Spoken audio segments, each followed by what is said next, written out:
मनोज जरांगे पाटील यांनी विधानसभा निवडणूक लढण्याची घोषणा केली होती, परंतु त्यांची जी भूमिका होती ते माघार घेतलेली आहे. सध्या आपल्यासोबत मराठा बांधव आहे. काय सांगाल, मनोज जरांगे पाटीलने जे भूमिका घेतली होती तर मागे घेतली? सर्वप्रथम सर्व समाज बांधवांना जय शिवराय.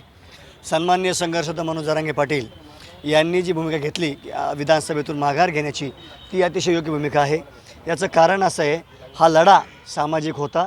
समाजासाठी काहीतरी मिळवण्यासाठी हा लढा उभा केला गेला. या लढ्यामध्ये मनोज जरांगे पाटील यांची प्रामाणिकपणा पाहून आणि या लढ्यामध्ये समाजाला जे काही मिळालं, कुणबीच्या नोंदी असतील, प्रमाणपत्र असतील, त्यातून काही लोकांना बऱ्याच नोकऱ्या लागलेल्या आहेत. त्यामुळं या लढ्याला राजकीय वळण लागू नये. राजकीय वळण जर लागलं तर हा लढा संपुष्टात येतो का किंवा हा लढा संपतो का, या भावनेतून जरांगे पाटलांची भूमिका घेतलेली आहे की समाजाला आता राजकारणाकडे न्यायचं नाही, माझा लढा समाजाकरता चालू राहणार. हा लढा सामाजिक होता, सामाजिक आहे आणि सामाजिक राहील. याला राजकारणाचा गंध लागता कामा नाही. त्यांनी जी भूमिका घेतलेली आहे ती योग्य भूमिका आहे. परंतु काही लोकांनी निवडणूकची तयारी पण घेतली होती आणि सध्या त्यांचं जे वक्तव्य आलं सकाळी, त्यांनी म्हटलं की माघार घ्या. तर काही जे उमेदवार आहेत ते नाराज पण होऊ शकत ना. हे बघा, आता शेवटी लोकशाही आहे. कोणी एवढा मोठा लढा उभा राहिला, सगळ्याचंच समाधान करणं हे काही शक्य नाही आहे. ज्यांना पटलं भूमिका आणि आमची भूमिका मांडली, ज्यांना नाही पटलं ते त्यांची भूमिका राहील.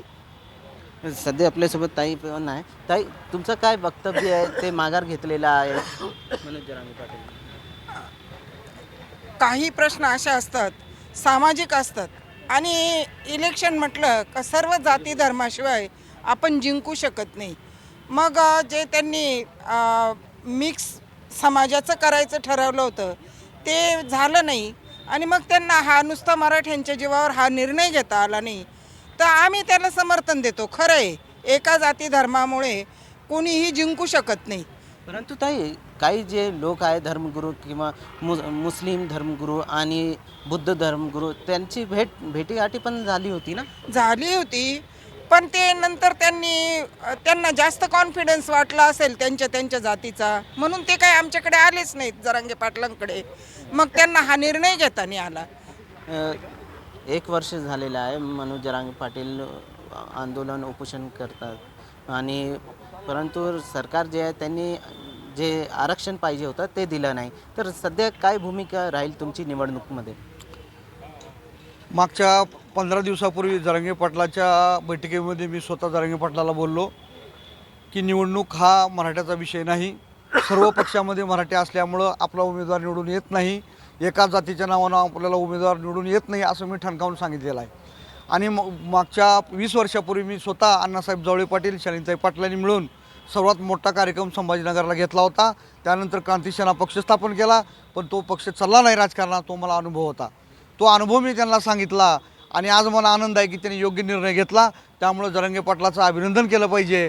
आणि माझं असं म्हणणं आहे की मराठा आरक्षणाचा विषय एका पक्षाचा नसून सर्व पक्षांनी महाराष्ट्रातल्या एकत्र येऊन मराठा समाजाला आरक्षण दिलं पाहिजे. परंतु जे काही उमेदवार आहेत त्याची नाराजगी पण आहे मनोज जरांगे सोबत.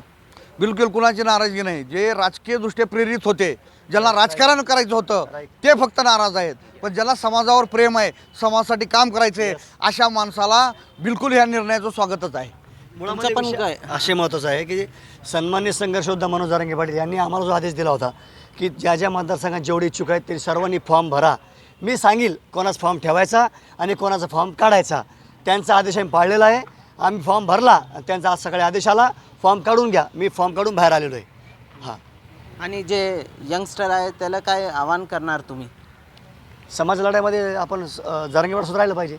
परंतु त्यांनी हे पण म्हटलेलं आहे ना का तुम्ही सभामध्ये जाऊ नका आणि जे नेता आहे त्यांचे मागे मागे राहू मी नका. काय सांगितलं, स्थानिक लेवलला कोणी काय निर्णय घ्यायचा जो जनताना ठरवायचा असतो. परंतु त्यांनी आव्हान पण केलेलं आहे ना लोकांना. केलेलं आहे ना. मी ते सांगतो ना, जरांगे पाटील जरी आव्हान केलं तरी आपल्या स्थानिक लेवलला काय अडीअडचणी आहेत, त्यामुळे ते डोळ्यासमोर ठेवून त्यांनी आपलं प्रोसेस केली पाहिजे. परंतु जरांगे पाटलासोबत सगळ्या समाजांनी या समाज लढ्यामध्ये सोबत असणं गरजेचं आहे. त्यांना आपण एकटं पाडता कामा नाही. परंतु काही लोकांचं हे पण म्हणणं होतं की मनोज जरांगे पाटील यांनी फक्त जे मराठा समाज आहे त्याला फक्त आश्वासन दिलेलं आहे. हे बघा, जरांगे पाटलाकडं सध्या जी गर्दी जमली होती ती राजकीय दृष्टिकोन उद्दिष्ट समोर ठेवून ती घरी जमली होती. सर्वसामान्य समाज कालही जरांगे पाटलासोबत होता, आजही जरांगे पाटलासोबत आहे आणि उद्याही जरांगे पाटलासोबत समाज राहील. अजून आपल्यासोबत काही मराठा बांधव आहे. मला सांगा, मनोज जरांगे पाटील यांनी जे आता भूमिका घेतलेली आहे, तर तुमचं काय मत आहे? त्यांनी जी भूमिका घेतली आहे ती एकदम रास्त आणि समाजहिताची घेतलेली आहे. कारण एका समाजावरती राजकारण आपण करू शकत नाही. आणि आज त्यांनी जी भूमिका घेतली आहे, फक्त त्यांच्या पाठीमागे जे कोण होते, ही सेकंड बळी जे राजकारणात त्यांना तिकीट मिळालं नाही ते तिथं चक्रा मारत होते, ते लोक आज नाराज झालीत.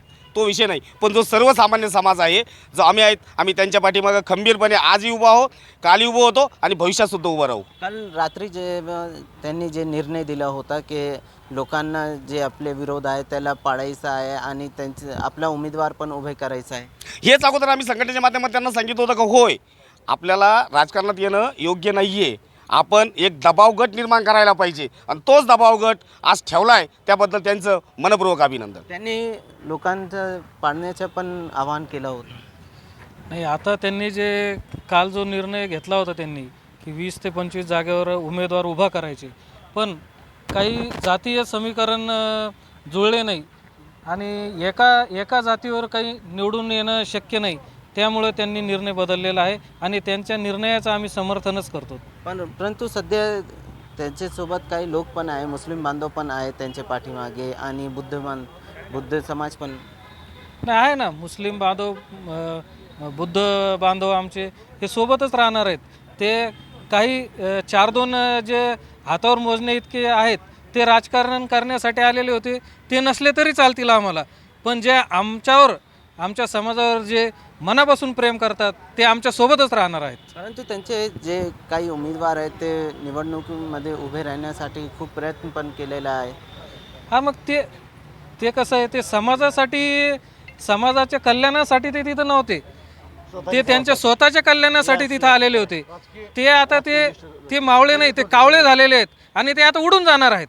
एक लक्षात मला बोलायचं आहे, अतिशय महत्त्वाचा प्रश्न विचारलेला आहे की जरांगे पाटलासोबत इथून पुढे लोक राहतील का? लक्षात ठेवा, मी पुन्हा सांगतो, सर्वसामान्य समाज कालही जरांगे पाटलासोबत होता, आताही जरांगे पाटलासोबत आहे आणि उद्याही जरांगे पाटलासोबत राहील. कारण जे लोक आले होते ते राजकीय प्रेरित होते. सर्वसामान्य समाजाला राजकारण काही देणं घेणं नाही.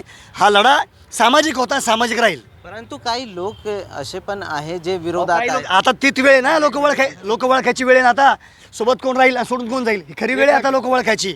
महाराष्ट्रातला मधला तमाम सर्वसामान्य मराठा समाज, त्याचबरोबर ओबीसी मधला सर्वसामान्य गरीब समाज, सर्व जाती धर्मातला गरीब समाज जरांगे पाटलाच्या नेतृत्वाखाली आजही उद्या बी राहणार आहे. लक्षात घ्या, आरक्षणाचा लढा वेगळा आणि निवडणूक वेगळी आहे. परंतु हे ध्यानात घेतलं पाहिजे. जरांगे पाटीलची जी भूमिका आहे तुम्हाला आवडते का?